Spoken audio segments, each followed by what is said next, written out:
Hello, ladies and gentlemen. It's Modern Investing on Pod TV. My name is Sasha Starr, and today we have Jim Eid from Eid Foundation. Welcome to the show, Jim.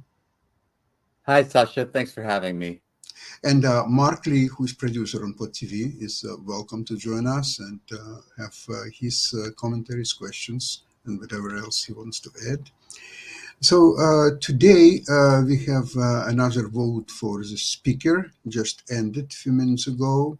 And McCarthy, sorry, Jim Jordan, he's short of 22 votes, which he lost. It's two more than he lost yesterday. So I think that's the end of um, his aim to become Speaker of the House. I think it's ending right here. I don't think there will be a third vote. Jim, what do you think? I think that's true. I have no idea what they're going to do next because, I'm really grateful that Jordan didn't get enough votes. There's a certain enough sanity in the Republican Party to keep a guy like that out of the speakership. But what are they going to do? Go back to McCarthy? What's their alternative? The other speaker lost by a considerable amount too. It doesn't seem like the Republican Party has enough votes to get anyone elected to the I speakership. agree with you, Jim. I think probably they will give the present temporary speaker, Jack Henry, I forgot his name, some additional power, at least temporary.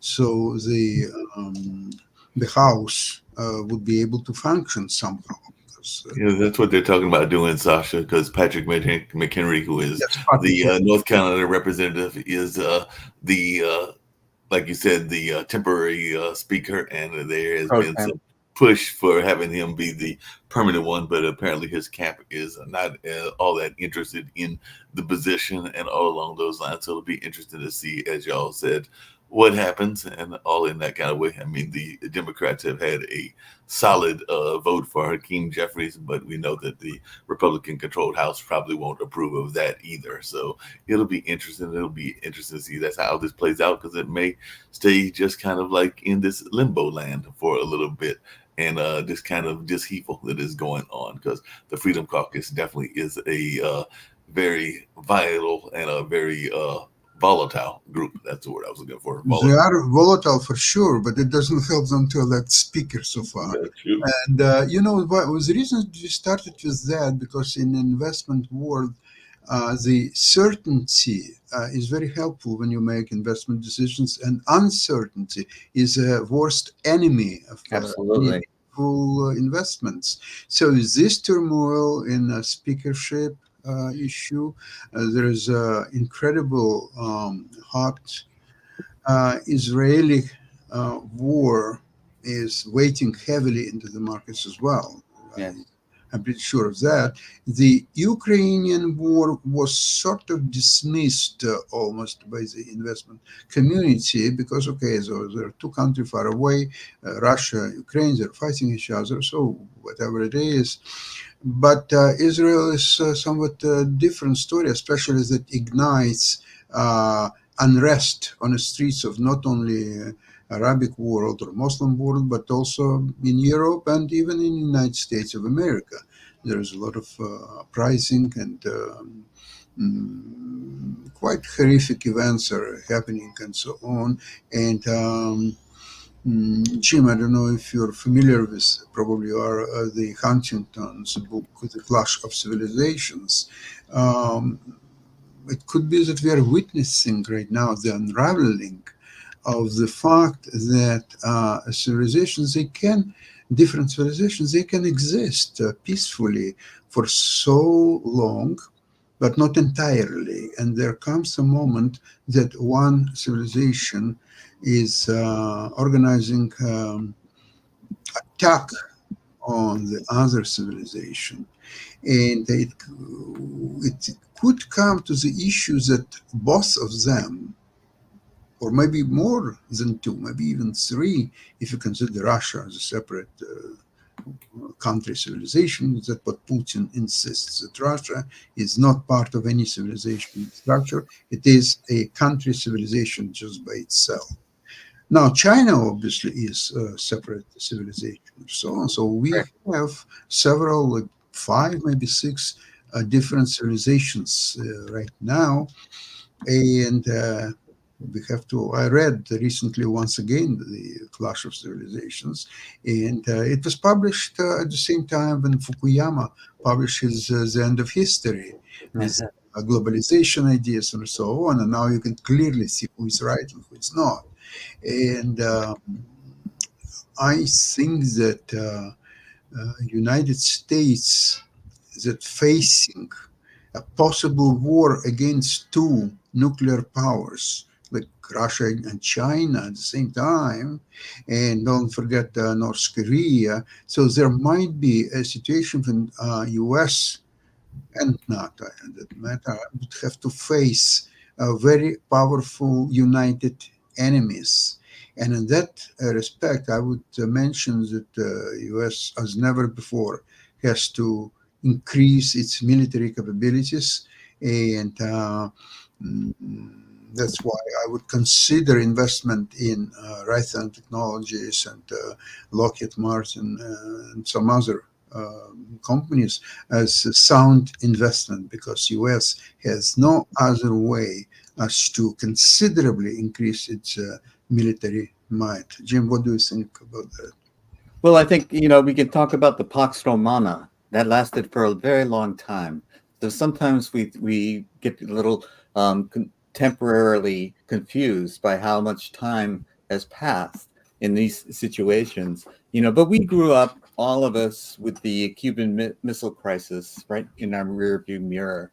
And we have had this existential crisis right around the corner of nuclear war. And we sort of got to live with it because we had this concept of mutually assured destruction. And so we all kind of thought this wasn't going to happen. But now more and more countries are becoming nuclear capable. North Korea, as you mentioned. And the country you haven't mentioned yet, but is, I think, playing a big part in the market's unsettlement, is what's Iran going to do with the crisis in the Middle East right now. They're certainly very hostile towards Israel, and they're rattling cages, and of course that gets to the oil-producing countries in general. What are they going to do? And the market's skittish around all of these types of things. Yeah. And I think China is demonstrated they're too intelligent to engage in nuclear warfare. They're still trying to win on an economic basis. But Russia has demonstrated that they're a terrorist country. They don't seem to have any, certainly if not all-out nuclear warfare, tactical nuclear missiles seem to be a possibility. And so we're now living in an age that's very unsettling.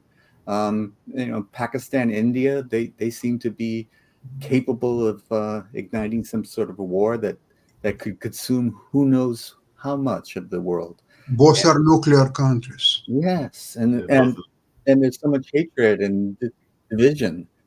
So we can get very depressed when we think about this types of thing.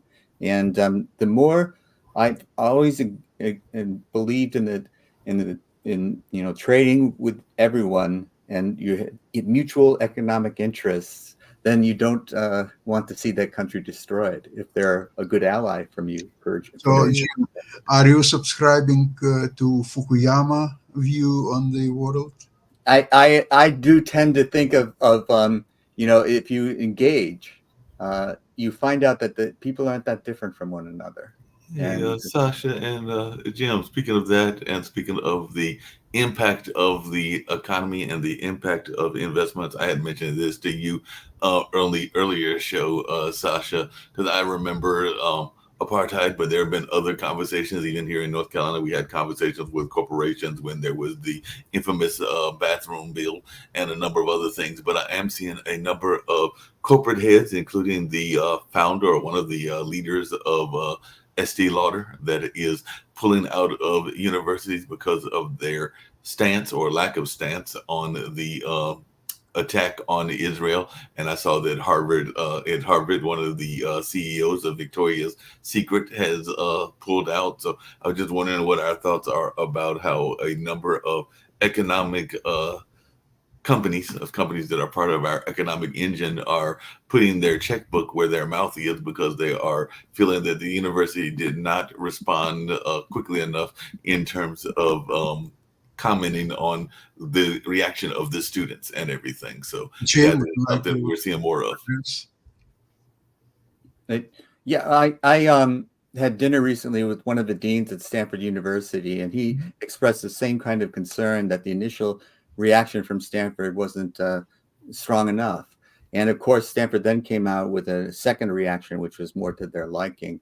And this goes to another consideration entirely. You know, we feel sorry for the people who have been bombed the most recent.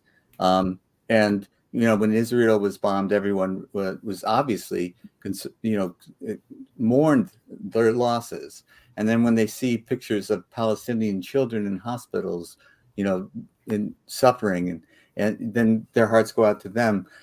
So there is a lot of blame to go around, but there's no question that Hamas is a terrorist organization and needs the world to respond to it as such. And you need to have international outrage. And I think from the universities down through the corporations, I think you need to see an alignment, a consensus that this cannot last. This cannot stand. You cannot bomb another country. And we saw this with Russia and Ukraine. I mean, Ukraine was just harmlessly existing, and another country decided that it had no right to exist, that they owned it.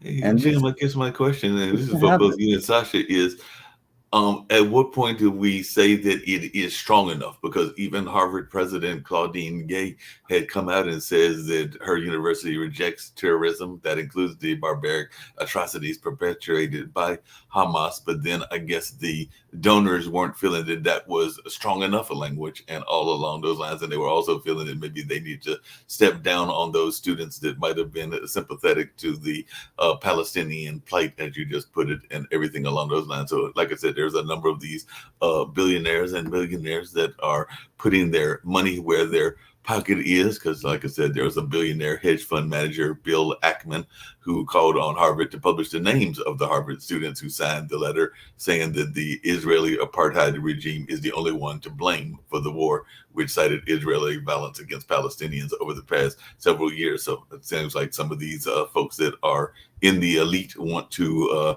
have the names revealed, and then they can take their action against those names. So it does seem like there is some of this attack against that free speech notion that some people believe that they have. I was listening to the former defense minister from Israel speaking, and he was blaming Bibi not to for much of this problem, as well as some of these students had the same types. He felt a little sympathy for these students, and that targeting them is not the answer. And anyone who does target them, they've got to screw loose themselves. We got to take a hard look at the people who would want to go after people, wants to know the names of these people. You know, shame on them. You know, people have a right to express their opinion. Now, having said that, I do believe that there should be consensus and unity that terrorism, like that has been displayed, cannot stand and needs to be it needs to be eliminated somehow, some way. But it has to be, you must not act alone. You must have allies by your side. You know, and if Israel feels like it has no allies, Israel will act alone and then incur more criticism. So we must support Israel. This is Jim, maybe you missed today's speech of Biden in Israel, which was televised just probably an hour and a half ago or so, or 2 hours ago. He says that U.S. is 100% behind Israel. It was always like that. It is like that. And yes, I saw that. Yes. Okay. So he was extremely critical about Hamas action on Yes, October 7th. He correctly so. also asked Israel not to repeat mistakes of the United States when the United States was infuriated after 9/11, and it went out for bin Laden, but it took 10 years to find him and kill him. Okay. In the meantime, they attacked Iran, Iraq, they attacked Afghanistan. They just did all kinds of things which probably were not necessary at all, but they did it. And what can you do about that? Very little. So Israel is in a difficult situation here because definitely he has to somehow get rid of Hamas. It's an organization that not only the terrorist organization, so what is this? ISIS was also a terrorist organization, Right. but it was like multinational, not based in one particular country. They were a little bit in Iraq, a little bit in Syria, a little bit elsewhere. But Hamas is the ruling party and probably the only one party in Gaza. And frankly, when General Sharon took Israeli army out of Gaza in 2005, what he said was that now there are no Israelis. At 100% your territory, you can build a second Singapore there. So now, 18 years later, there is no second Singapore or Yeah. third Singapore or 22nd Singapore. There They is. didn't know how to do it, of course. So again, now we are coming to suggestion of a two-state solution. We are coming back 75 years ago. Where No, this was the sad state of affairs because I think the two-state solution was right around our fingertips, but it's impossible now. I mean, and I think Hamas is grateful that it's impossible. I think, absolutely.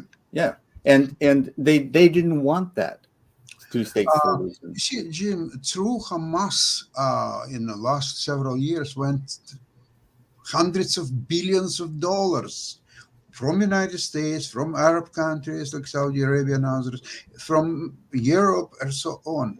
So what's happened with all this money? They were acquiring weapons. They were preparing attack on innocent Israelis. And somebody asked Mark, if you remember today, somebody asked, the guest of our program asked, so what was the aim? What was the final destination for Hamas in this attack? Nobody could formulate that. Mark, maybe you can formulate. No, I mean, like I said, I think that what the guest was asking, and that's a question that a lot of people are trying to figure out, is because if you're making this kind of attack, then you are probably going to do what has happened, which is that you are going to draw most of the ire of the nation and of the world. So it doesn't really make a logical sense, even from a military standpoint. And while I have never served in the military, I know you have, Sasha. I do have relatives that have been involved in the leadership of the military. I have a cousin who was a lieutenant colonel. I think that's what he made it up to, but he was definitely in the military in the Middle East and a number of other places. And I'm sure that if I asked my cousin the logic of that, he would probably say that there was no logic. Because like I said, I don't know that there is because generally if you are doing these kind of attacks, and correct me if I'm wrong, Jim, as I recall from the Vietnam War, and there was some protests and there was even some violence in the Vietnam War and things along those lines, you were sometimes hoping that it will generate enough compassion for you. But if it is a terrorist attack and all along those lines, I don't know where it's going to create any compassion whatsoever. So like I said, I can't figure out the logic, but maybe. Well, the reason we can't figure out the logic is we don't understand the state of mind. And once again, we're dealing with something that is beyond our experience, beyond our understanding. We're dealing with people that are preferring chaos to the status quo. So this terrorist action, this disruption produces chaos. And out of chaos, they think something else will happen. But the status quo was intolerable. They would not continue to exist as it was. So they had to do something. And there are many people that are, what we're seeing in our Republicans in Congress right now is a little bit of this same kind of thinking. They preferred destruction to compromise. And so this is what we're seeing here in this part of the Arab world. And we're concentrating on Hamas right now but Hezbollah is just north of Israel. Yeah, You know, Hezbollah. There's other groups as well. There are even some people that would say that there are some extremes, and like I said, y'all can disagree or agree with me, but that there might be extremes even within the Israeli government, because that is part of the other thing that I've heard is that some people were not overly pleased with the overly conservative nature of the present government within oh, Israel. oh, clearly, I was not a fan of Bibi. What Bibi was doing was was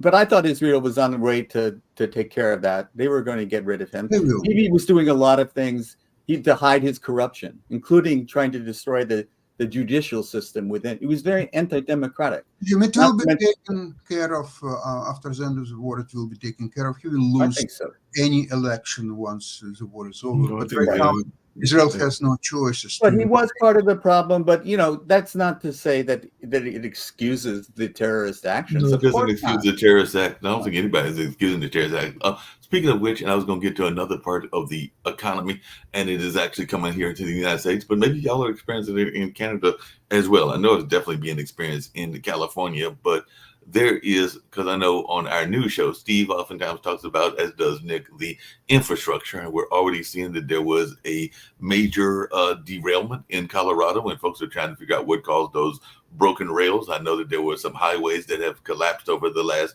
couple of years, and I think there was a major gas explosion that just recently happened in, ironically, one of the states that is going to be a caucus state, that being Idaho and everything. So is this something that folks need to be concerned about from an economical standpoint? Because this is an investment show, and an investment and economy are tied in together, because I'm thinking that that is something that a lot of folks are trying to figure out, is how we're going to deal with these infrastructure problems, and are they going to be continuing to be problems? Because like I Mark, said, I just let me just address one thing. This derailment in Colorado or other things, they don't affect the investment decisions, period.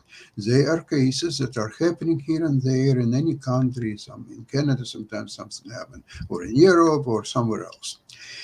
Coming back to Hamas, I think their aim was not to defeat Israel. They understand that this is impossible.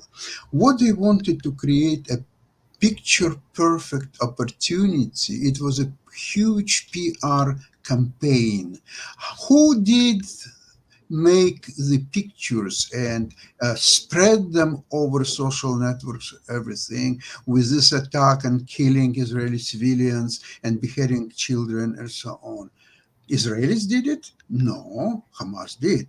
What's happened? The hospital was bombed. We will come to that, who is responsible for that. What's the most important thing is that in 40 minutes, they were uprising in all Arab capitals and so on. So how can you imagine there is something horrible happened for sure, okay? In 40 minutes, the newspaper couldn't come out with this material in 40 minutes or so on. So they were preparation to that event with all the campaign, all social networks and so on, to bring uprising in all these Arab capitals, and not only Arab capitals, by the way.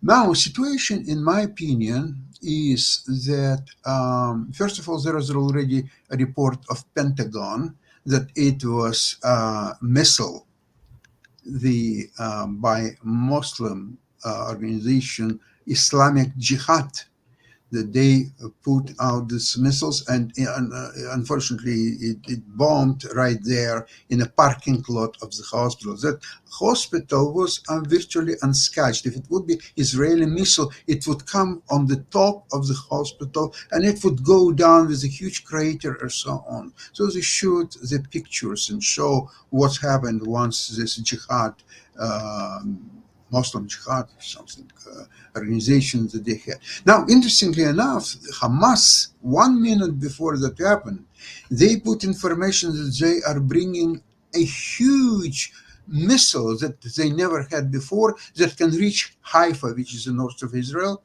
and they're going to do it a minute before that happened. So this is very, very interesting coincidence. But of course, there is no doubts about it, that there will be a thorough investigation. But as a beginning, it's already figured out, and not only United States, but most of the European capitals are now see the facts. Who is behind that? But that was my point, Sasha, and that's what I think the guest was asking as well on that previous show, and everything along those lines is that most of our adversaries, whether they are Hamas or whether they are Russia or whether they are Nicaragua or whether whoever they may be, were and have been trained by U.S. military and have had trainings from various military outlets, if not U.S., Russian, and other militaries. And my understanding, like I said, I will admit that I have never served in a war situation, but my understanding is that the quickest way to lose a war is to turn public opinion against you. That's kind of what happened with Vietnam when all of those people saw that one massacre of that one youngster and all in that kind of space. It's one of the most infamous scenes in the scene of journalism reporting, and it We're definitely dead in turned Ohio. the coverage of the war into a direction of getting us out of Vietnam. So that I cannot see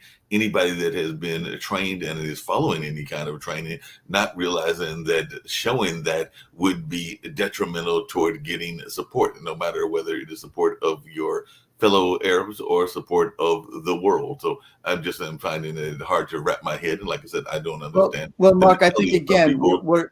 we're not getting ourselves into the Hamas's frame of mind, which is, and it's entirely possible that the Arab world, for somebody within the Arab world, triggered this latest outrage against the hospital, hoping that they would be able to blame Israel. And most of this sentiment is trying to get everybody, not get the world behind them, but get the Arab world behind trying to eliminate Israel, getting them to join forces together. And I think it's doomed. I think that it's not. Jim, aren't there different elements of the Arab world? Like I said, I know that Sasha Oh has yeah, mentioned some and that's very what I'm saying, Mark. successful parts of the Let me Arab finish. world. Let me finish. I was Yeah. saying that the Arab world has got a lot of sophisticated people that are not going to participate in this. Right. But these groups, these people are trying. That's why they don't want the status quo. They see Israel and Saudi Arabia starting to cooperate. They see that these people are establishing relations, and so they don't want that. What they want is chaos. What they want is people outraged. They are fanning the flames of outrage in the hopes, and I think that they're wrong, this will not materialize, but in the hopes that the Arab world will unite and re-up against Israel to try to tear it down and to wipe it off the map. And it's not going to happen. These terrorists are doomed to fail. However, Yeah. that's what's motivating them. That's what they're trying to do, to erase Israel off the map. That's what they're trying to accomplish. No, I Do you remember, Jim, Mark, I don't know if you've seen the movie Golda, which I saw. And what's interesting is that movie where there was a Yom Kippur War in 73. Um, Golda had one brilliant line. Oh, yes, I know what you mean. Yes. Remember, yeah, when I think Kissinger told her that, oh, you have to, they were already taken over and they were already near the Damascus and Cairo. And he told her, well, you must stop this war because the Soviet Union could start fighting against you. But most important thing, there will be several protest notes from United Nations, and the public opinion will be against you, so on. And you know what she replied? She said that I prefer getting notes from United Nations than condolences. Yeah, I mean, that's definitely. I remember you mentioned that before, and I definitely agree with you on that.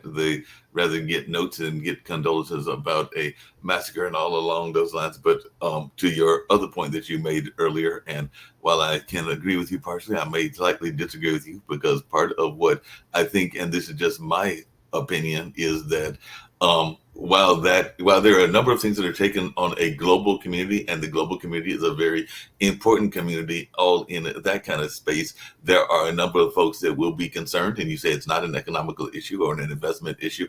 I would argue that it is, because if you are having broken roads, or you are having problems getting on your roads in your own community, then that is sometimes what you might pay closer attention to versus the global community. So I hear what you said about the rails in the Colorado and the other things that are part of our infrastructure, but I just think that even the Senate and the United States will probably be paying attention to a number of those issues, because they have a more direct impact to people's lives in their mind. It's kind of like, The Colorado story has no impact on investment decisions. As you can see, after October 7th, Hamas attack on Israel, the market is going down every single day. It was down all last week. It was down except one day, but it was down 4 days. And now it's 3 days down this week, and it may continue. The election of speaker may weigh something in it too, but not that considerable. I would say maybe 10, 15%, 85%. It's an international situation right now. Well, there are other things also, Sasha, and I just wanted to be clear that I agree with you that and most of your takes with Israel, that some of the things that I've mentioned on the show a number of times, that the interest rates that are bond yields now, 10 years it's at 5%. It's becoming more attractive for a lot of people to Absolutely go into bonds, and that means they're selling stocks. So there is pressure. Yeah, Jim, I agree with you. So, but again, this is coming from the first issue, which is war. So this is why bond yields are coming higher and higher. But interestingly enough, lately I've seen some comments from investment community that Fed would have no choice in next couple of months start lowering the interest rates, because with this situation there is a huge risk of recession, of creating considerable damage to U.S. economy, which otherwise performing quite well. Look exactly. at the earnings. The Fed was making a mistake raising them as they did, in my opinion. However, getting back to your point, Mark, I think infrastructure is a critical component of the economy. And for example, we see, airports when we travel worldwide, and then we go to like JFK or LaGuardia, and our airports do not compare, and there's a lead article in the San Francisco Chronicle today was about one of our wharves, which is has to be dismantled because it's leaking toxic chemicals into the bay. And so, these are the types of things that we've just not paid any attention to, these toxic cleanup and modernizing our infrastructure, because our bridges are failing. And agree. all over the country. Absolutely. So this is a big investment that the country itself has to do, and we have to have the political will to do that. But this is a long-ranging. This is not this. This was true last month, and it will be true next month. The war that's going on in the Middle East is today's topic, and is by far more relevant for today. But infrastructure, we can argue that any week on any show. Because that's always going to be here. That's a big problem for this country. Jim, let me ask you this. The debt of the United States is coming to 35, maybe $36 trillion. Right. What do you think about fixing the economy, infrastructure, helping Israel, Ukraine to modernize its military, and have military budget available to do that? Has America possibilities like financial capabilities? Does it have a will to proceed in all these directions? And finally, one day, the day will come when it will face Russia, China, united front, perhaps with using nuclear weapons. How America can address all that?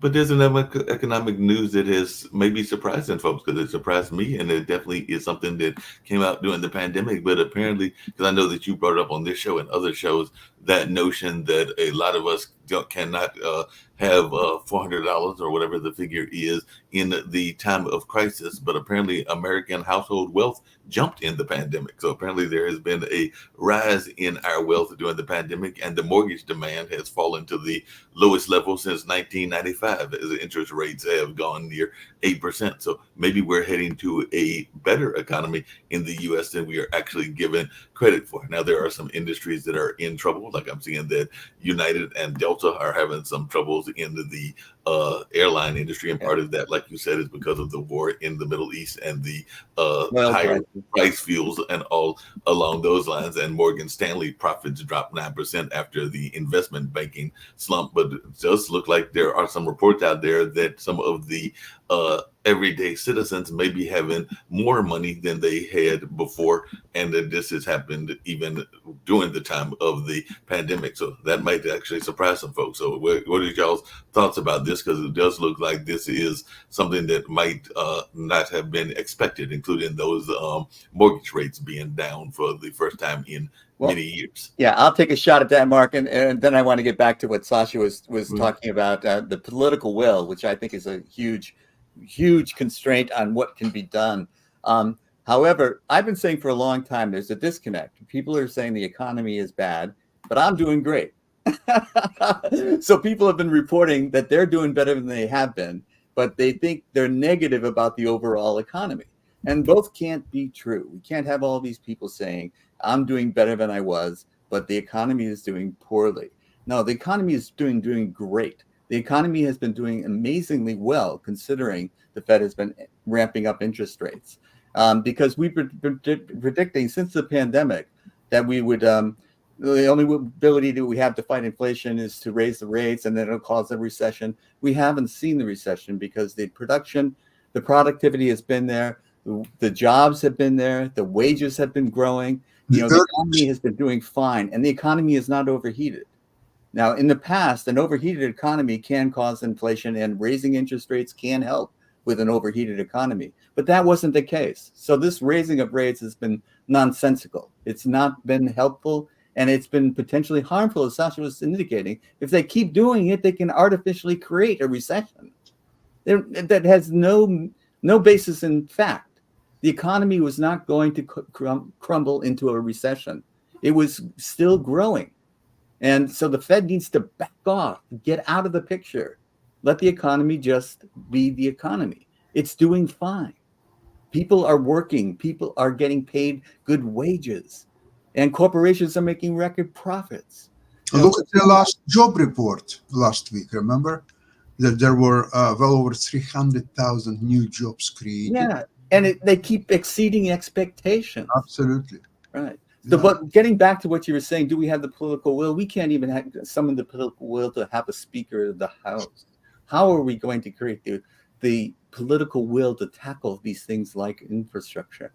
I don't know how we're going to do it. And I think the only thing that I see happening is that these MAGA hat wearers, these far right people that have taken over the House Republicans, they need to lose enough elections that we start nominating sensible, sane Republicans again, like John McCain.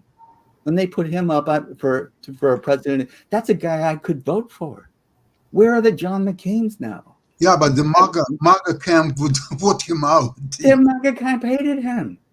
Yes, because he could see the other side's arguments. He was open to compromise. He was a war hero. And Trump derided him in public, on camera. People have the tape of him doing it. He preferred people that didn't get caught. Jim, I think that, like I said before, that for example, remember the longest peace in the world comes after one side decisively took over the other side, and so the other side had to capitulate, which is like Second World War, for example. And look at the lasting peace in Europe after that. It's already 45, today is 23. It will be 80 years since there is no war in Europe. Okay. Yeah, the problem with that thinking now is the weaponry that we have.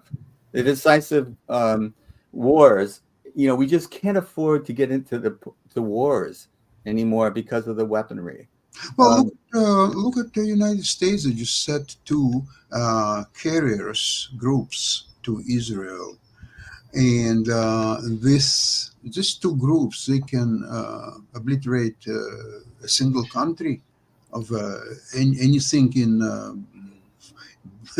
the east. I can definitely do that. Sasha, Hopefully it's yeah. not going to come to that, but the power is there. No, speaking of power, and Sasha and Jim, I'd love to hear your thoughts about this because we saw something different in the last big war. When I said big war, I'm talking about like the world wars and all along those lines. Because for the most part, I agree with what you said that uh, the victor is always the most victorious and all along those lines. But because of the way that we aided the countries that we defeated and everything, there are some people that can make the argument, and they may be correct in making this argument, that even though Germany and Japan lost the war, that from an economical standpoint, they are some of the most biggest economical powers because we gave them a lot of money to build up as economical powers. So they are now in front of us in terms of economy. So as opposed to previous wars where the vanquished were totally vanquished and they did not build up as much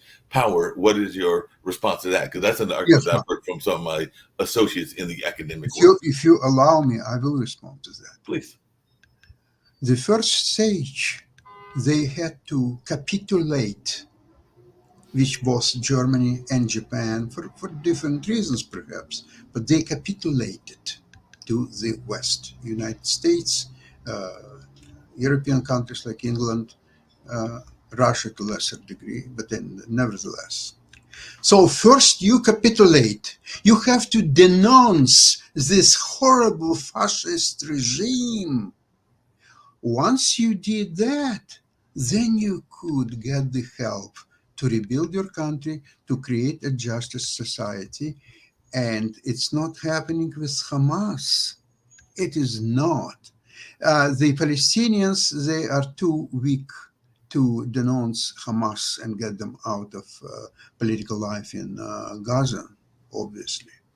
So, No, I mean, to your point, one of the biggest Middle Eastern countries that is doing quite well. I've had some friends that have visited. They tell me that it is a wonder to see, and all along those lines. And like I said, I know some people in the musical lanes that tell me that if you want to see a beautiful country, that you should go visit Qatar. And I have not visited Qatar, but I've had some of my friends that have gone there, and they tell me that they are quite pleased by what they have seen. And so maybe that is an example of a country that is, like you said, given due to the West, and definitely acknowledging that they have to turn to the West to get some of that buildup. But I don't know what Jim's thoughts are about what I have brought up and everything is as well. But definitely, very quick question. To Qatar.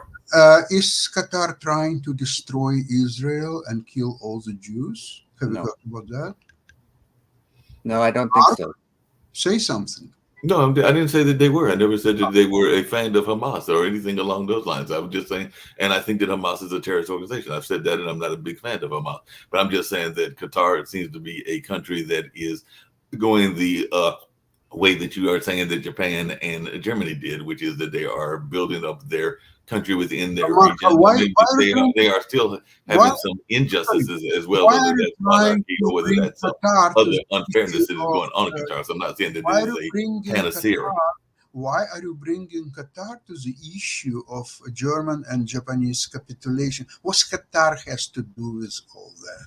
Why? My point was that in the Middle East, you said that is sometimes what happens, and I said there is an example of possibly this happening similar in the Middle East, and I was using Qatar as an example. There is no similarity. Here is Hamas attacking Israel one day, killing 1,400 people. And here is a Qatar, a prosperous nation, which doesn't attack anybody. Nobody attacks Qatar either. So why are you bringing Qatar to this issue?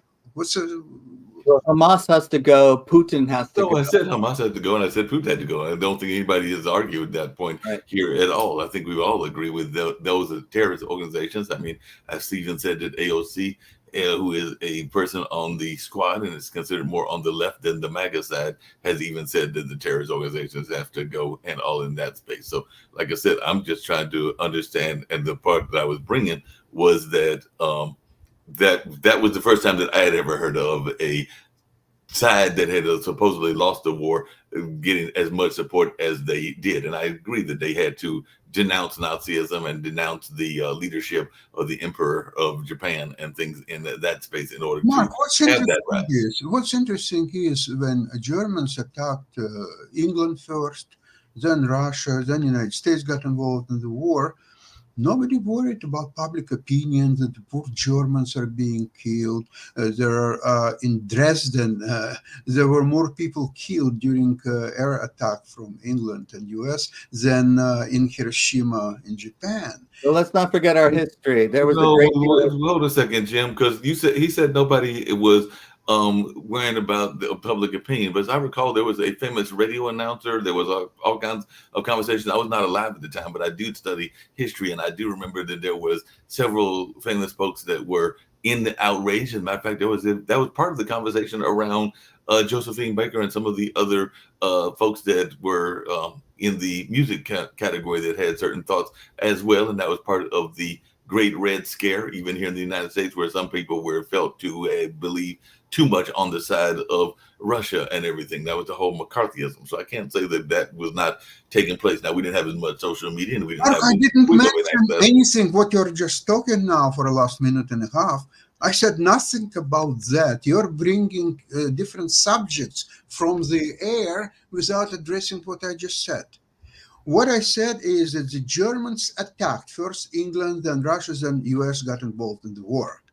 Neither Russia nor England nor US worried at the time about the public opinion or any of that. What they had single-mindedly is to eliminate this fascist threat once and for all, to end the war in Berlin. By the way, my late father finished the Second World War in Berlin, and eliminate this fascism for once and for all.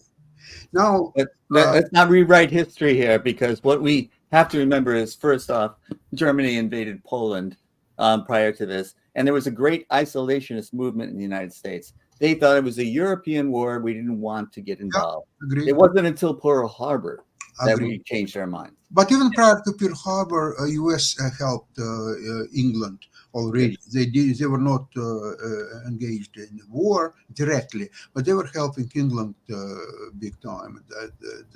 So the thing is that the aggressor has to be either he has to capitulate or he has to make some treaty with powers or so on. Though Hamas definitely is not capitulating. Actually, what's the most appalling thing is that since already 10 days after the October 7th, they continue to fire missiles in Israel. Yeah. This is amazing. The most appalling of that. So why are they doing that? Do they hope to win the war against Israel? No, they don't need to win the war against Israel. No, they want to create public relation of show what Hamas stands for, how it can fire missiles, and Israel in turn killing thousands of Hamas and Palestine people. And they only care about Arab sentiment. They want to unite the Arab world against Israel.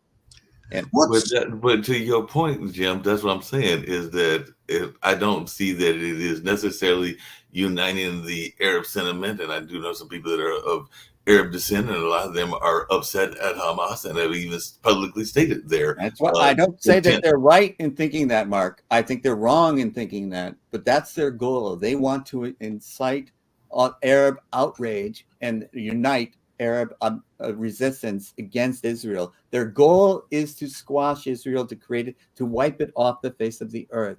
They don't think it has a right to exist. They're wrong. Hamas is wrong. And they are wrong that they think the rest of the Arab world will agree with them.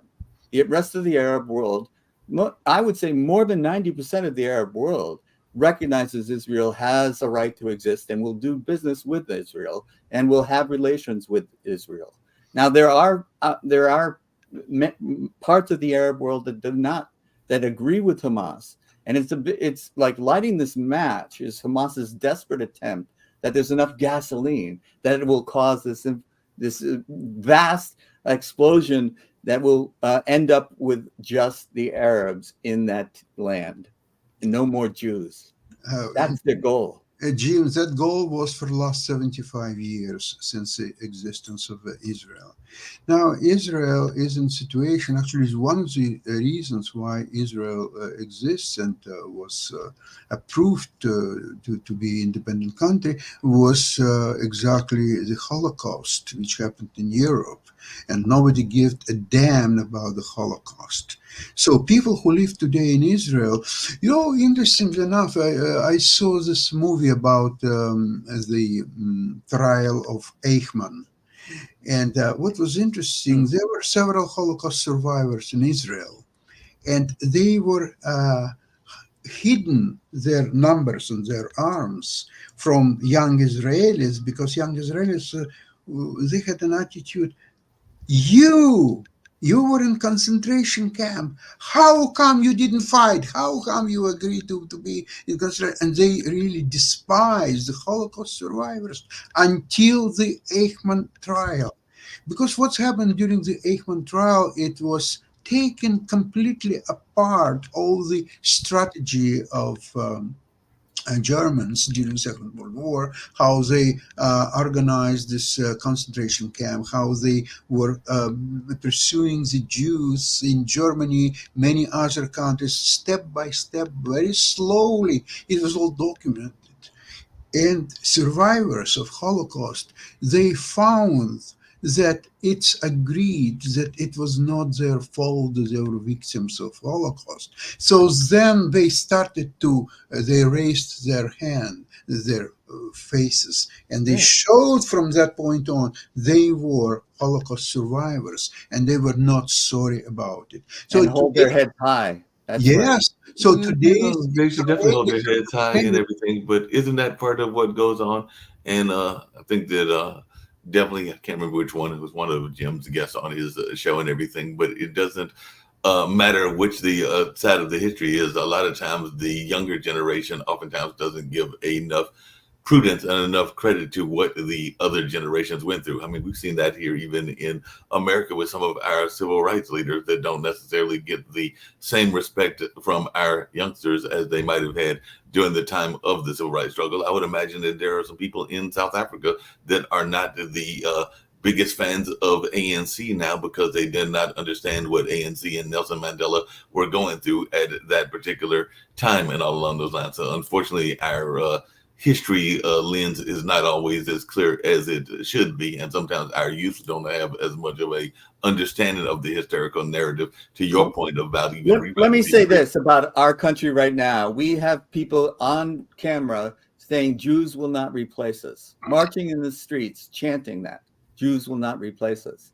So our memory, our institutional memory, is pathetic. Many parts of our country, and this country that likes to pat itself on the back and say how great it is, we allow that to happen because we believe in free speech. However, what we have to have is an educated population that says, hey, those aren't both good guys on both sides of that. There's one side there that's absolutely wrong. And we should throw some rotten tomatoes at them when they're marching in my street. Jim, with the freedom of speech comes also responsibility for speech. I agree with that.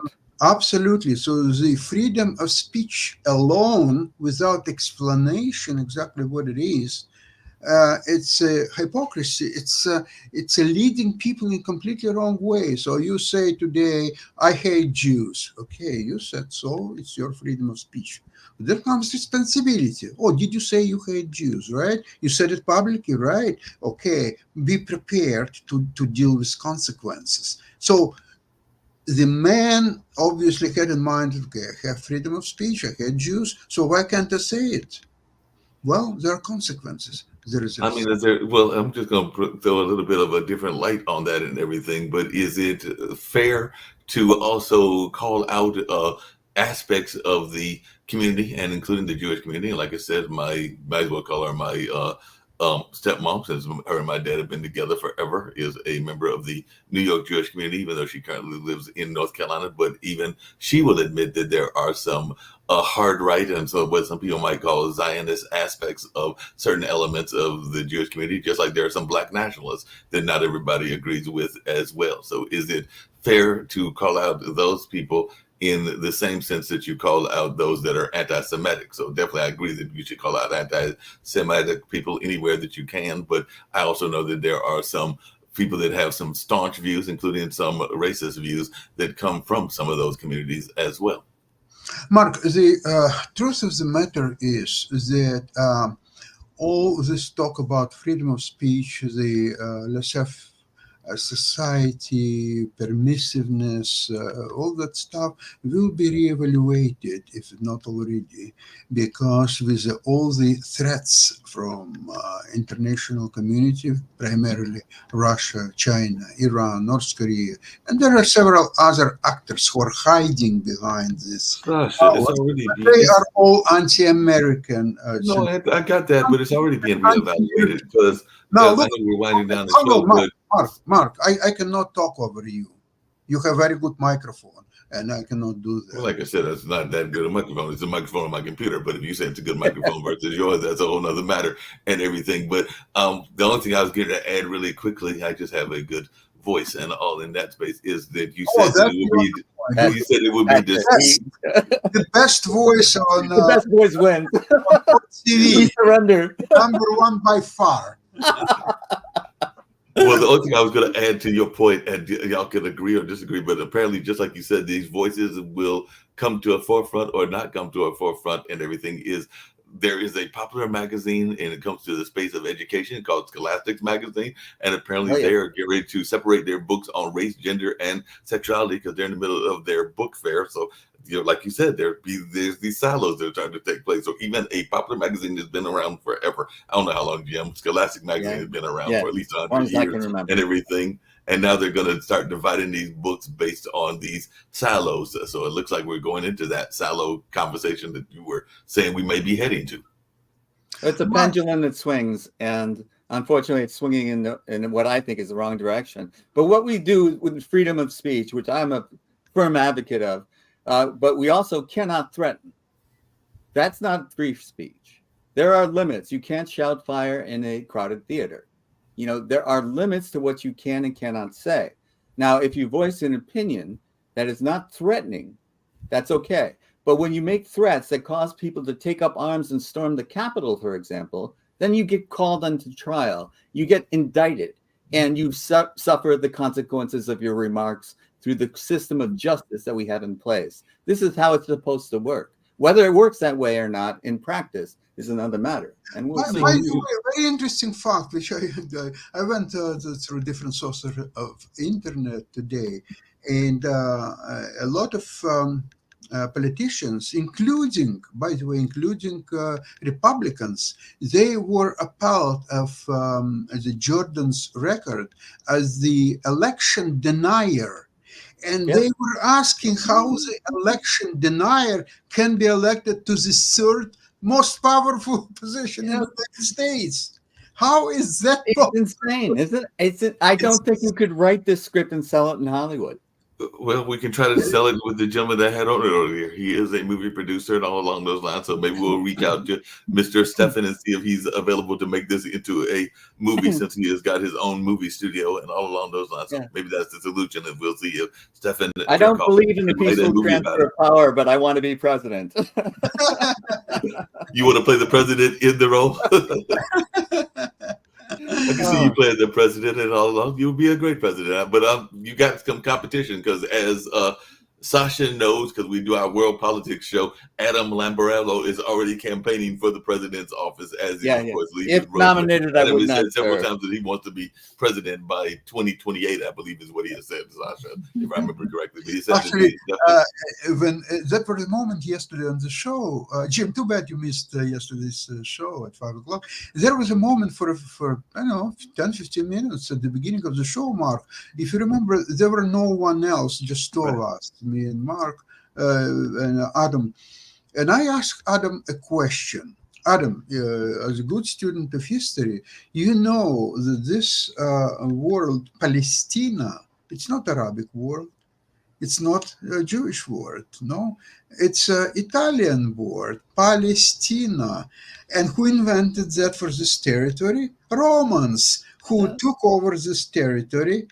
They didn't want any memory of that it was a Jewish land at the time or so on, so they took it over. They didn't want any of that. So they invented a new word, Palestina. So now this is a Roman province, Palestina. They were managing this land for a couple of centuries at least. So why today's Italy doesn't say, "Come on, guys, this is our territory. All you Jews and Arabs get away out of it, and we are going to manage it." You go back further in time, the Babylonians conquered the land. So Yes. it should be Iraqi. It should be. No, you can. This is the problem with ceding land through warfare, because that area of the world has been conquered more times, and usually it was conquered on the way to someplace else. There were crusaders.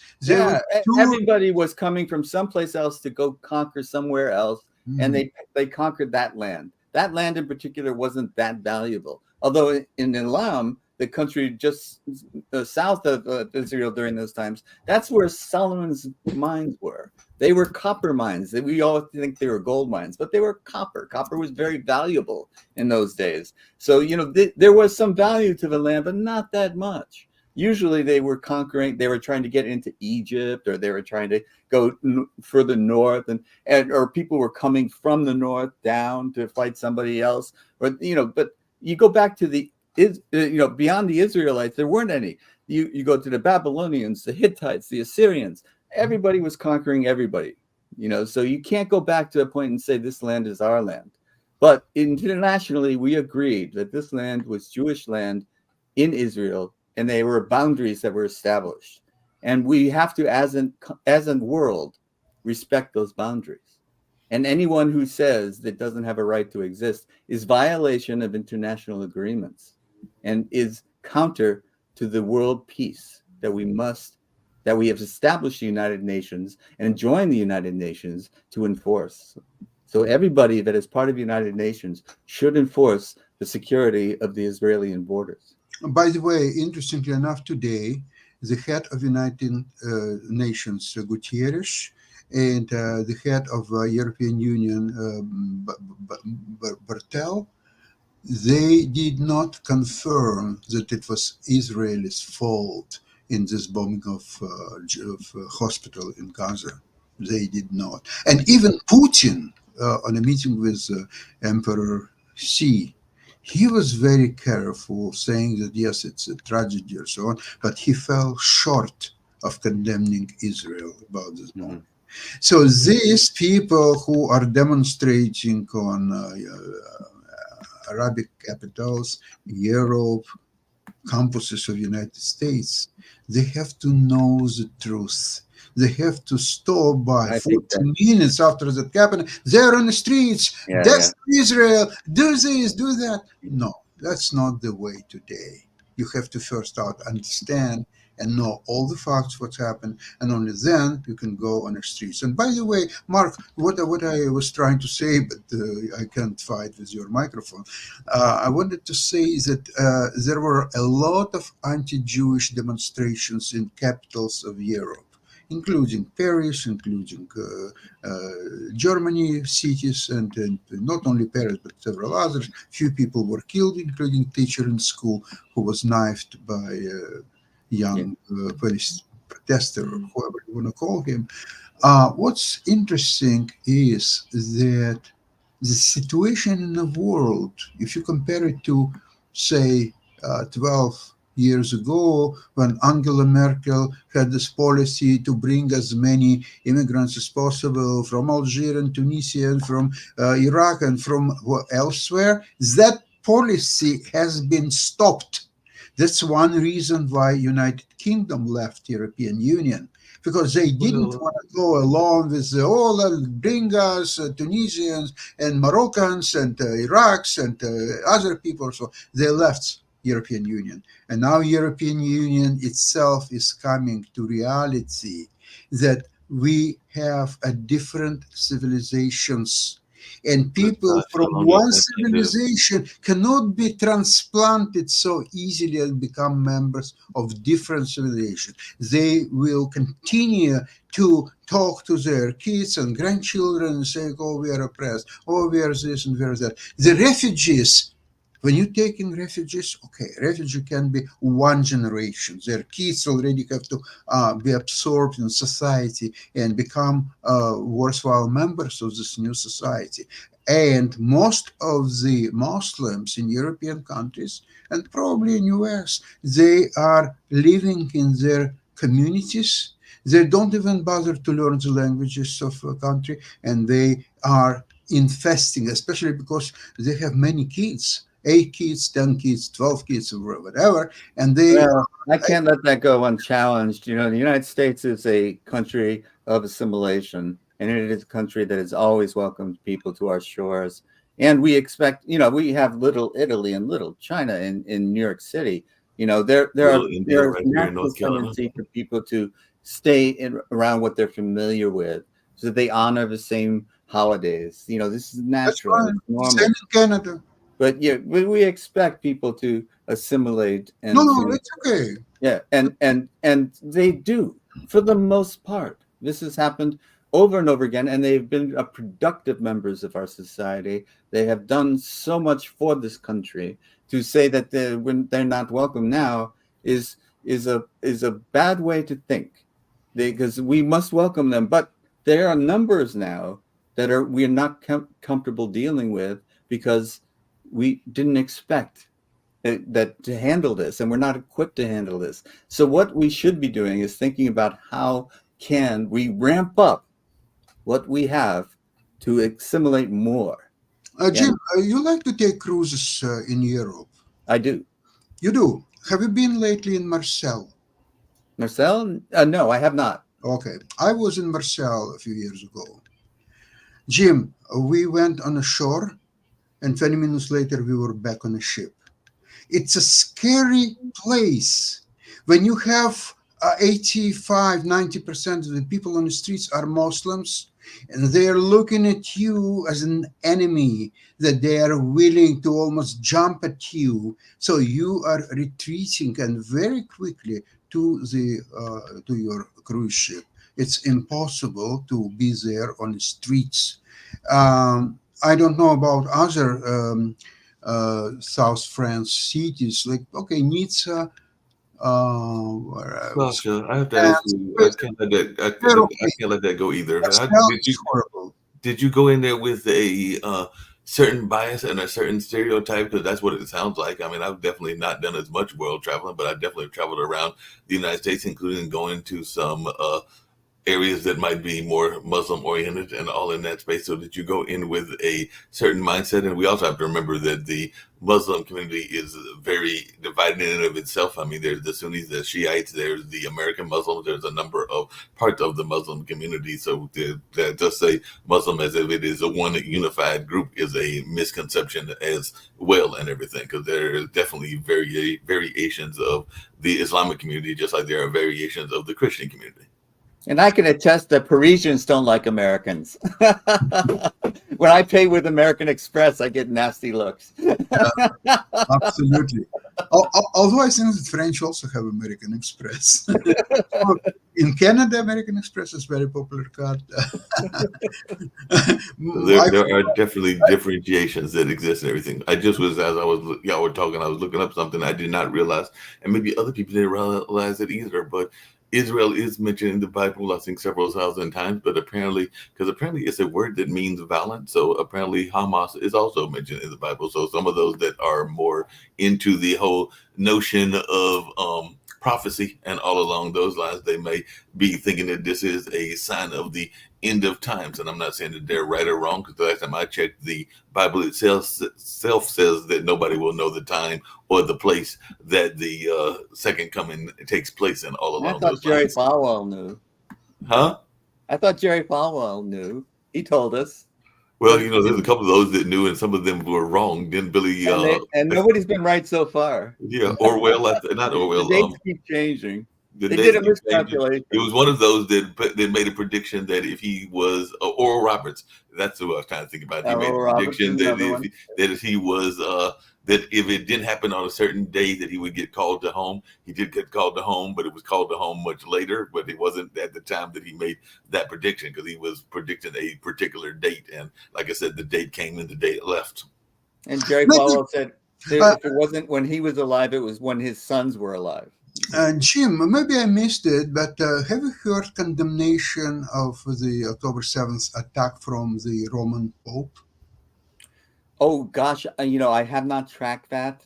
I have not heard I it. thought he did make a comment because I know he was making comments about a couple of things, but I don't know if he. I thought there was some, but I'm sorry, I don't remember. I don't remember either. No, I'm not following the Pope, but nevertheless, he has great influence over it. Marco, I'm looking it up right now. It says Pope Francis announced prayer vigil and a day of fasting for peace in Israel and Hamas war, and apparently he did that at a general audience today on Wednesday morning. So, and apparently this was another day of prayer. So apparently he's done it a couple of times and all in that space. But was there condemnation of Hamas attack against Israelis? I'm trying to get to exactly what he said. I doubt that the Pope would do that. He wouldn't denounce Putin either, but he would pray for peace. I think that would be the what he would say is that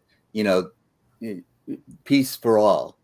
And his exact quote, and this is what he said. His exact quote was, "Our thoughts turn to Palestine and Israel." The Pope said, "The number of victims is rising and the situation in Gaza is desperate. Please let everything possible be done to avoid a humanitarian disaster. The possible widening of the conflict is disturbing while so many war fronts are already open in the world. May weapons be silenced and let us heed the cry for peace of the poor, the people, the children. Brothers and sisters, the war does not solve any problems. It sows only death and destruction. From its hate, proliferates revenge. War cancels out the future. It cancels out the future. I urge believers to take just one side in this conflict, that of peace, but not in words, in prayer with total dedication." Okay, Mark, were there prayers by Pope once Germany attacked Poland and later England? Was there any prayers for peace? I would say that, there's been a whole conversations, and Jim can correct me, but my understanding of history is that the Vatican and even the Pope of that time, because there have been the various popes in our lifetimes, and all along those lines have had some conversation as to their role in being either for kind of appeasing a certain situation. So like I said, I know that there have been some popes that got in trouble because of not taking a hard stance against certain atrocities, whether that is Nazism or whether that is South Africa or whether that is other things, because oftentimes the Pope is doing what Jim just said. He is trying to make it a call for peace for humanity. Okay, how you can call for peace with the people who want to destroy your country and kill your people? It's very difficult, Sasha. But this is the challenge that deeply religious people have, deeply spiritual people, I should say, is that to forgive even though they commit atrocities, to ask for peace even though because what they're saying is if you strike back, it's just going to be more war, more death, more destruction. Call for peace, but it's in the practical world that we live in. You have to, if someone's coming at you with a weapon that's going to kill you, you have to disarm them somehow. I mean, correct me if I'm wrong, Jim, but didn't Bishop Tutu in South Africa get in trouble for making similar kind of statements around trying to do it peacefully versus the armed resistance that some of the people like ANC, because Nelson Mandela was a member of ANC, but he definitely went down more the peace route later in his life and everything. But as I recall, and correct me if I'm wrong, I think Bishop Tutu got some pushback from some of the South African militants. You can go back to Martin Luther King versus Malcolm X. These are very difficult questions. And, like I remember reading about Emerson approaching Thoreau when Thoreau was in prison. And he said, "Why are you in prison?" And Thoreau's comment was, "Why are you not?" Mm-hmm. Jim, let me be practical. Israel, who was Arabs were trying to eliminate in 5 wars in 75 years. And now it was mercilessly attacked by Hamas. Absolutely. How you can imagine that Israel would say, well, it's a tragedy, but let's try to work a peaceful agreement. I personally, if I was in Israel, in Israelian and in Israel, and had been suffering those things, I do not expect that I would be reacting with the peace in my heart. That's the point.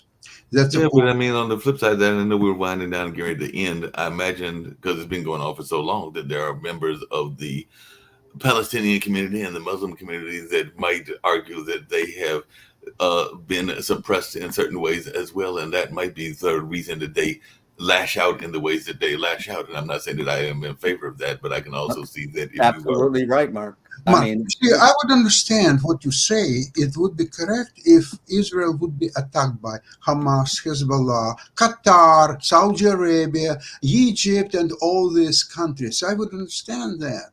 But it was attacked only by Hamas, which evidently is not even supported by all Palestinians, right? So Israel has now do something. I'm not saying to attack Gaza or get in the invasion of Gaza or so on. Actually, Gaza was invaded by Israeli army quite a few times. And only when they were about to enter these tunnels and completely destroy Hamas, the government of Israel say, stop right here, get out of Gaza. So they well, you remember when Israel and Egypt were at war. Yes. And now that's not true today. So we are looking at it, though it does not seem like that. We are looking at progress. Now, I think most of the Arab world now realizes that Israel has a right to exist and will exist. However, these ancient hatreds go back so far that there is a certain minority, but a strong minority of the Arab-speaking population that still harbors that hatred in their hearts and participates in these terrorist activities. And I think that their goal is to kill all the Jews. There's no question that's their goal. Can we support that? No. How you deal with that, Jim? How do we deal with that is an international question. It's a crisis. What we do is, as a country, part of the United Nations, I think as a world, we must condemn them, and we must support those people in those countries, in the Arab world, that also condemn them. And it is incumbent upon us to put pressure on them to say no more. We will not tolerate this. We are a civilized country, and we have established relations with the Israelis. And once we have established relations with them, we will not tolerate any hostile activity that's not government approved, and the government does not approve it. Now, when the Arab world is united, then I just think I came up with a perfect solution. I agree with you that is a good solution and everything, but I think Tasha can even get with this new idea that I just came up with and everything. How about we create, because we're going to come up on the Olympics and everything, so I'm thinking that we will create a Olympic match, but it will only be, and if y'all ready for this, Hamas against MAGA. I know where you're going. That will be our solution and everything. Mark, not a very bright idea. If you remember Olympiad in Munich in 72. You remember what's happening during the Olympiad in Munich 72? No, I remember that, and that was a very scary thing, and that's definitely a very horrible day in the history and all along those lines. But I knew that was a group that you are not fans of, either one of you, both Hamas and MAGA. So it was me trying to add a little bit, as Jim caught on, a little bit of lightheartedness. Yes. You're very naughty. But I agree that it was definitely maybe a misplaced attempt at humor. No, we cannot minimize in any way what the Jewish state has faced and what they continue to face, and we want to pledge our support to them. But we want to, I think, as Biden said, have a civilized response. We cannot stoop down to the level of those terrorists and react with terror. No, we definitely can't do that, and we definitely need to maintain those humanitarian corridors, because I did hear that part of his speech as well. So as long as we have those humanitarian corridors, we definitely need to have those humanitarian corridors. Right. Well, I would like to say, my friends, thank you so much for today's program. I think we touched a lot of very important issues today. And next show, next Wednesday, we'll talk a little bit more about investments, and hopefully situation will reverse. We hope so. If I'm not wrong, it's somewhat trying to reverse even today, but so far unsuccessfully. But let's wait a few more days. Thanks again, Thank you so Pasha. much, everybody. Bye-bye. Appreciate it. Bye, Mark. Bye. Bye.